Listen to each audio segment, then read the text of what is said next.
اللہ میں نے اس نظام کے ساتھ ریکنسائل نہیں کیا۔ اللہ میں نے اپنی توانائیوں اور اپنی محنتوں سے نہ اپنے لیے کوئی جاگیر بنائی نہ اپنے لیے جائیداد بنائی۔ اللہ میں کوئی دولت چھوڑ کر نہیں مرا۔ اللہ میں نے اپنے بچوں کو بھی اسی کام کے لیے لگا دیا۔ میں نے ان کی دنیا سے بڑھ کر ان کی عاقبت کی فکر کی ہے۔ نہیں کر سکا، آگے کچھ نہیں ہو سکا تو میں بے بس ہوں۔ میں ایک ایسے ماحول میں رہ رہا ہوں جس میں اللہ کا دین غالب نہیں ہے۔ میں نماز پڑھ رہا ہوں، روزہ رکھ رہا ہوں، میں شراب نہیں پیتا، میں سور نہیں کھاتا۔ چلو میں نے اپنا اکاؤنٹ جو ہے بینک میں جو ہے کرنٹ اکاؤنٹ رکھا ہوا ہے، میں نے کوئی سود نہیں لیا، نہ سود لینا چاہتا ہوں۔ کیا کروں؟ اکیلا چنا پہاڑ کو تو نہیں پھوڑ سکتا، پورا نظام تو میرے بدلنے سے نہیں بدل جائے گا۔ تو میں تو رہا پھر 40%، 50%، 60%، 70% کافر کا کافر۔ وسط مخرج بڑی پیاری حدیث ہے وہ جس میں یہ الفاظ آتے ہیں۔ حضور نے فرمایا انہا ستکون فتنۃ، ایک وقت آئے گا تو بڑا فتنہ ہوگا۔ حضرت علی فرماتے میں نے فوراً عرض کیا مل مخرج منہا یا رسول اللہ، اے اللہ کے رسول یہ بتائیے اس سے نکلنے کا راستہ کون سا ہوگا۔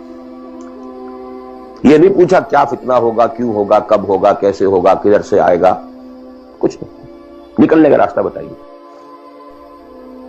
بلکہ ایک اور روایت اس حدیث کی اس سے بھی زیادہ پیاری ہے کہ اصل میں حضرت جبرائیل نے کہا حضور سے یا محمد امتک بعدک، اے محمد صلی اللہ علیہ وسلم کبھی سوچا ہے تمہارے بعد تمہاری امت کا کیا بنے گا؟ تو حضور پلٹ کر سوال کرتے ہیں مل مخرج منہا یا جبرائیل، تو بہت بڑا پرابلم تم نے اے جبرائیل میرے سامنے رکھا ہے، تو اب آپ ہی بتائیں اس سے نکلنے کا راستہ کیا؟ قال کتاب اللہ، وہ پوری حدیث پھر وہی ہے، کتاب اللہ فیہ خبر ما قبلکم ونبأ ما بعدکم وحکم ما بینکم وہو ذکر الحکیم وہو الصراط المستقیم وہو حبل اللہ المتین۔ اس کا مخرج کیا ہے؟ یہ ہے اصل میں میرے اور اگر تو یہ بات سمجھ میں آ گئی، اس کے لیے تصور سمجھ لیجئے ہمارے دین میں کفارے کا ایک تصور ہے۔ آپ نے روزہ توڑ دیا وہ تو ٹوٹ گیا، کیا کروں، جڑ تو نہیں سکتا۔ کب اشکوں سے جڑ سکتا ہے؟ جو ٹوٹ گیا سو ٹوٹ گیا۔ موتی ہو کہ شیشہ جام کے مل، جو ٹوٹ گیا سو ٹوٹ گیا۔ تم ناحق ٹکڑے چن چن کر دامن میں چھپائے بیٹھے ہو، شیشوں کا مسیحا کوئی نہیں، کیا آس لگائے بیٹھے، وہ تو ٹوٹ گیا، لیکن اس کا کفارہ دے دیا۔ کفارہ ہے، قسم کھائی تھی یہ نہیں ہے کہ اب توڑ نہیں سکتے، غلط کھا بیٹھے توڑو، کفارہ۔ آج میں اس لفظ کفارہ کے حوالے سے آپ کے سامنے وہ بات رکھ رہا ہوں۔ اب مجھے اللہ نے پیدا کر دیا اس دور میں، کسی کو ہندوستان میں پیدا کیا، کسی کو انگلستان میں کیا ہے، کسی کو امریکہ میں کیا ہے، کسی کو پاکستان میں کیا ہے، کچھ کو پاکستان پہنچا دیا ہے چاہے زبردستی چاہے اپنی مرضی سے، کسی کو یہاں پہنچا دیا ہے چاہے کسی بھی نیت اور کسی بھی ارادے سے، لیکن اب ہے کہیں ہے، کیا کریں؟ کوئی کفارہ ہونا چاہیے، کوئی مخرج ہونا، بس یہی کفارہ ہے۔ پھر نوٹ کر لیجئے اس ماحول سے سوائے سبسسٹنس لیول کے اور کچھ حاصل مت کرو، اور اس سبسسٹنس لیول پر بھی جو کچھ تم نے کھایا پیا ہے اور سانس لیا ہے، جو انرجی کریٹ ہوئی ہے، اس کا میکسیمم اس جہاد میں صرف کر دو کہ اس نظام کو بدلو۔ تمہاری یہ جد و جہد، تمہاری یہ کوشش کفارہ بن جائے گی اس کا۔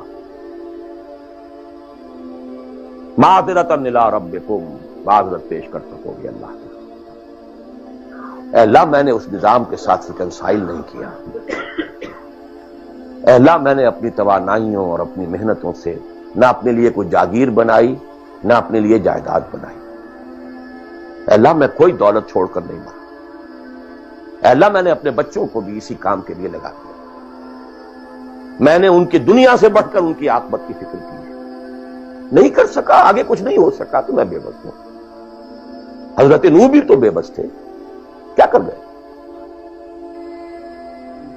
لیکن اگر کسی بھی درجے میں ریکنسیلیشن ہے، کمپیٹیبلٹی ہے، اس کو آپ نے ایکسپٹ کر لیا ہے، اس میں پھلنے پھولنے اور پھیلنے کا بندوبست کر رہے ہیں، یو آر ڈومڈ.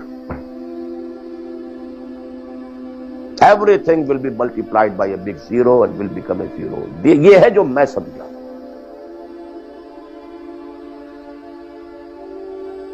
اس کا نام ہے جہاد. کانسٹنٹ فرکشن، کانسٹنٹ اسٹرگل، جان مال. ان صلاتی و نسکی و محیایا و مماتی للہ رب العالمین. میری زندگی کا مقصد تیرے دین کی سرفرازی. میں اسی لیے مسلمان، میں اسی لیے نمازی.